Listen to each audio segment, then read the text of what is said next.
Bonjour, pasteur Wanakaija Khouchen, responsable de l'église évangélique numérique Philadelphie. Autrefois, nous étions dans une église évangélique physique, statique. Aujourd'hui, depuis le 1er septembre 2023, le Seigneur nous a basculé d'une église physique statique à une église numérique. Et maintenant, nous sommes en plein régime du numérique. Voilà. Donc, ce qui m'amène ce matin à vous, c'est cette parole prononcée par le prophète Ésaïe sous l'inspiration du Saint-Esprit.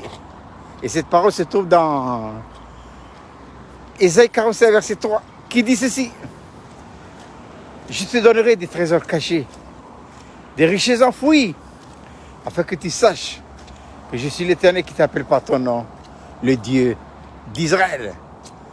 Je suis devant le parking du Carrefour. Le parking est vide, évidemment. Il est 6h15 du matin. Voilà. Les gens dorment encore, mais moi j'ai fait ma marche habituelle. Voilà. Donc, c'est Ésaïe qui parle, mais sous la pression du Saint-Esprit. Je te donnerai des trésors cachés. Maintenant, il faut revenir à la version d'Arby, qui est la version la plus proche de l'original, qui dit ceci: je te donnerai des trésors des ténèbres. Attention, c'est là où la différence a été faite. De quelles ténèbres s'agit-il ici? Oh non, pas des forces occultes, hein. Ils n'ont rien à nous apporter, ces gens-là. C'est déchets spirituels de la société. Sinon que de la haine, la jalousie, la colère et l'animosité. Les trésors des ténèbres, il s'agit de nos richesses en Jésus-Christ, puisque nous devons les acquérir. Et comment? Par la souffrance, par les difficultés et par les épreuves de la vie. C'est la signification des ténèbres. Mais il faudra les affronter. Et c'est à nous. Parce que nous sommes nés de nouveau dans une famille riche, très riche, la famille de Dieu.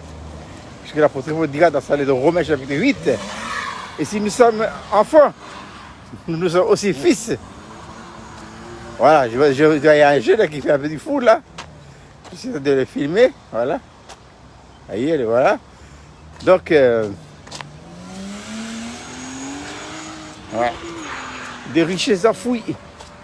Donc, il s'agit ici de nos richesses en Jésus-Christ que nous devons les acquérir par la difficulté et les épreuves, puisque Paul dira, Romains 8, et si nous sommes enfants, nous sommes aussi héritiers.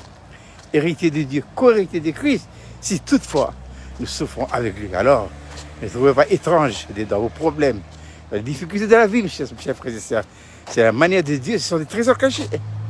On ne les récupère que par les souffrances et les épreuves de la vie. Voilà, c'est sur le pot de Couture que j'ai fait cette vidéo sur la route qui mène à Rivière-Salée, un passage du Néobus. Alors, peu à peu, comme quelques gouttes, mais ça fait partie de la marche. On continue. Donc, je répète cette belle petite cette réflexion que le Seigneur nous donne ce matin par la bouche du prophète Ésaïe. Ésaïe 45:3. Je te donnerai des trésors des ténèbres.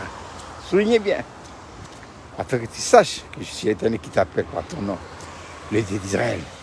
Alors si le Seigneur vous a appelé par votre nom, ne vous étonnez pas de vous trouver dans les difficultés, dans les ténèbres, où vous ne voyez plus rien venir. Sachez que c'est comme ça que Dieu vous donnera ces trésors. Et nos trésors cachés dans les lieux célestes se trouvent en Jésus-Christ. Voilà. Donc c'est depuis le passage de Néobus, qui mène à Rivière-Salée, que je vous adresse cette petite vidéo en vous souhaitant de passer une agréable journée. Allez, à bientôt pour une prochaine vidéo.